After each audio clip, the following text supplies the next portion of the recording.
Hey guys, what's going on? So a lot of you have probably been doing Molten Core several times now at least, and you'll know that there are some very strong items in Molten Core that everyone wants to get. Things like Azure Song Mage Blade, Wild Growth Shoulders, Onslaught Girdle, Reaver's Edge, Quick Strike Ring, Band of Acuria, all those kind of things.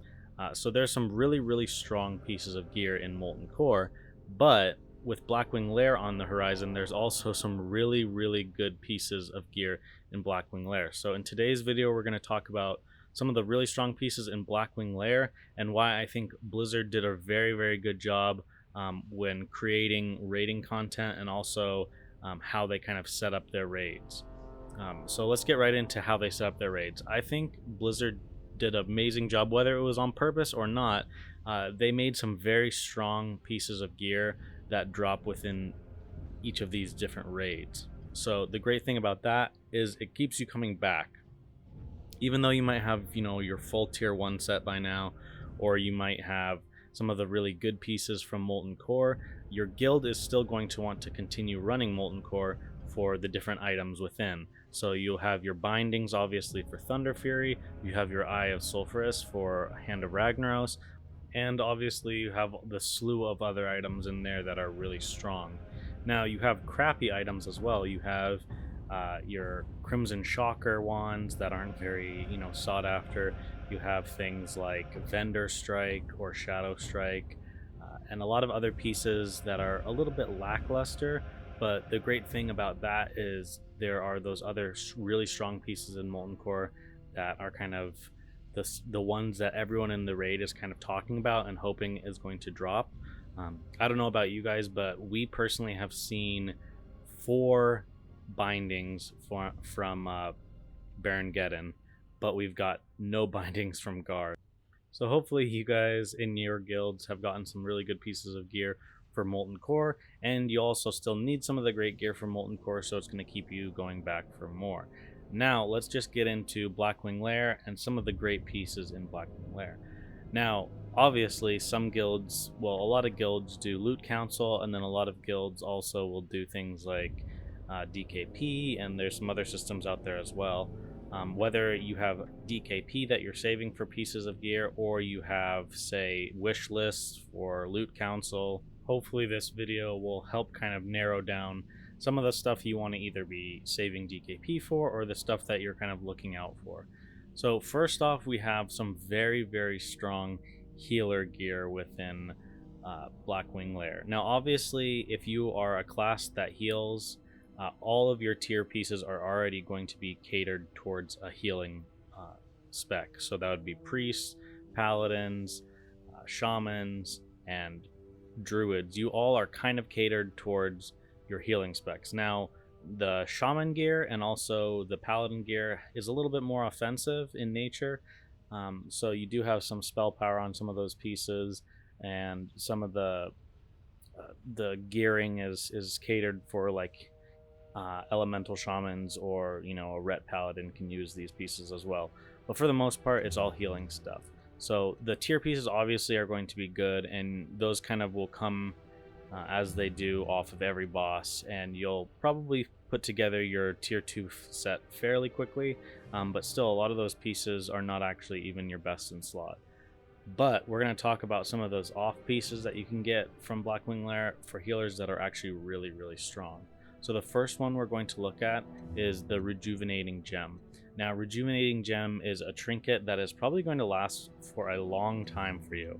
Now right now you're probably using items like either your class trinket, so Druid's class trinket from Dire Maul is really good from the book.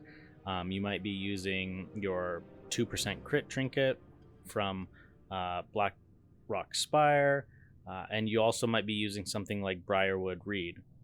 But I'll tell you, Rejuvenating Gem is a huge step up.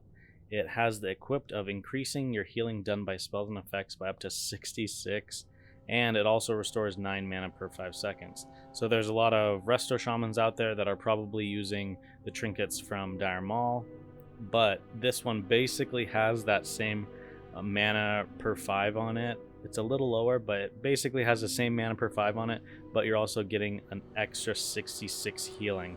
Now, obviously, you guys know as healers, um, you know, some of the biggest pieces of gear that you have for plus healing right now are probably your weapons, and even those are somewhere around, depending on what weapon you have, 30 to 50 plus healing. So a trinket having plus 66 healing on it is just out of this world. So every healer is going to be wanting to go after a rejuvenating gem. It's probably going to go to your priests, paladins, and shamans first, as druids get loaded up with their tier gear pretty quick. So you might have to kind of sit back and wait on that one, druids, but this piece is really, really nice. Now let's talk about you melee DPS and hunters out there.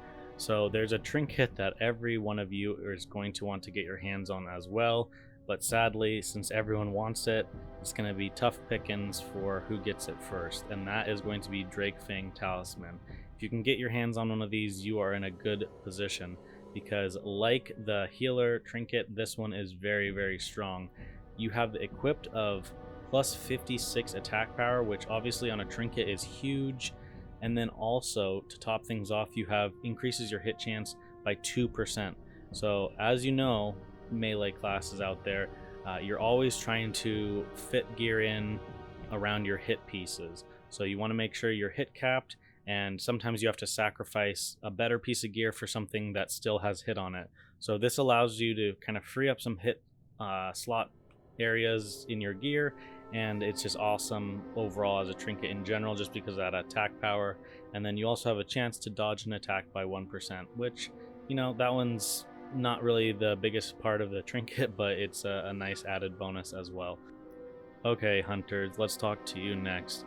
So a lot of you probably are using Rockdalar and Lockdalar and worked hard to finish that quest up and everything like that. It's a pretty awesome, epic, hunter specific quest, and if you're able to do it, you're kind of earned your stripes as a hunter. So that quest chain is pretty cool, but within Blackwing Lair there is a crossbow that is going to blow that bow out of the water, and this is Ashjerthul, or Ashjerthul, yeah, let's just go with Ashjerthul crossbow of smiting.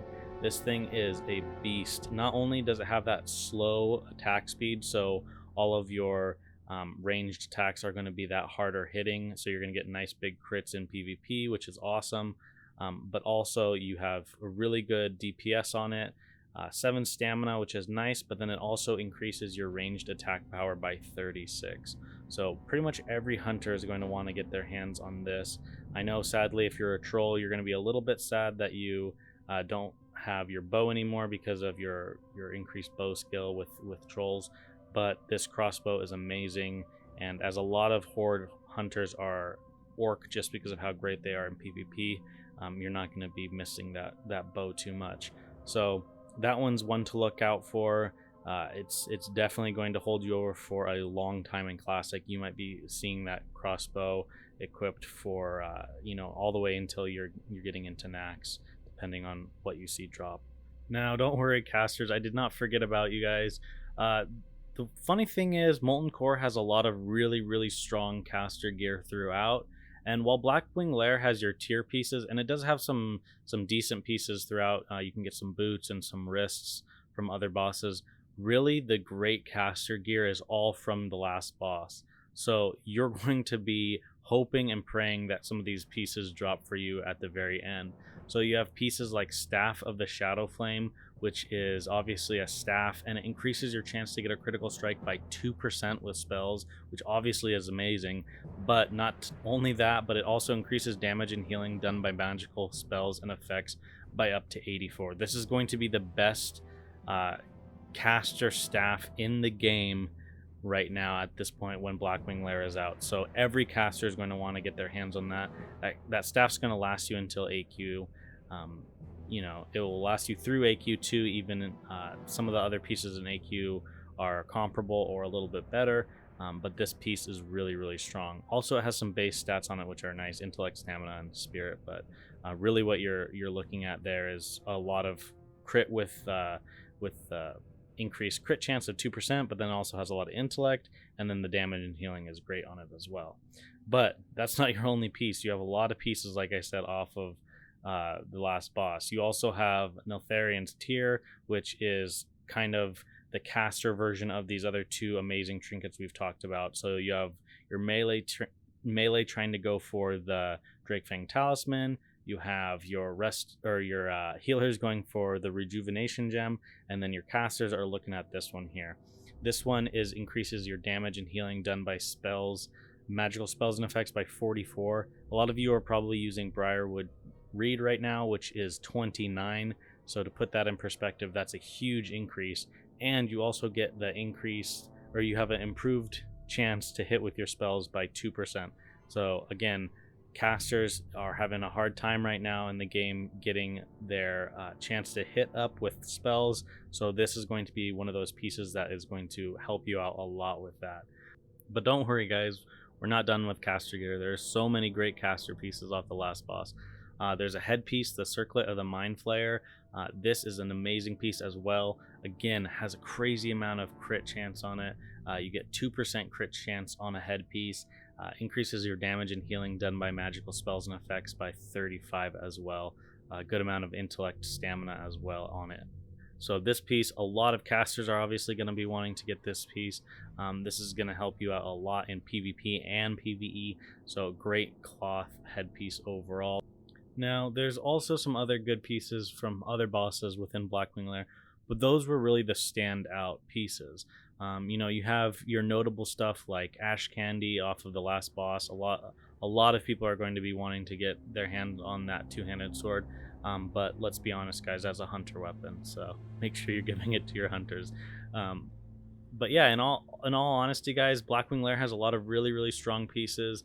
But like I said, the great thing about Classic WoW is there's still really strong pieces in Molten Core as well. So if your guild's not really ready to get into Blackwing Lair yet, and you're still having to just farm out Molten Core, that's completely fine. And also, if you're cruising through Blackwing Lair, definitely still make sure that you're going through Molten Core each week to still get some of those really good pieces. So hopefully this video helped shine some light on some of the really strong stuff that's going to be seen in Blackwing Lair. Hopefully this helped out, and I will catch you guys in the next video. Take care.